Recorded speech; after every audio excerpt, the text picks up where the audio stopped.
Assalomu alaykum. Sirdaryo viloyati Guliston tumani Mustaqillik mahallasida joylashgan 31-konturga dehqon xo'jaliklari orqali sholi urug'lari ekildi. Mana bugungi kunda sholi urug'lari to'liq unib chiqqan, suvlar qo'yilgan. Ekin holati yaxshi. 31-konturning yer maydoni 10 gektarni tashkil qiladi. 20 ta dehqon xo'jalik biriktirilgan bo'lib, o'sha dehqon xo'jaliklari orqali yetishtirilgan mahsulotni sotish uchun Xalq banki Guliston bank xizmatlar markazida kooperativ tashkil qilingan. Shu kooperativ orqali dehqon xo'jaliklarining mahsulotlari, yetishtirilgan mahsulotlar sotish rejalashtirilgan. Mana sholi bugungi kunda holati yaxshi, urug'lar to'liq unib chiqqan.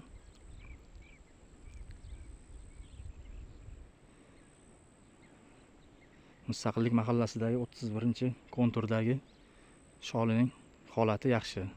Sog' bo'linglar.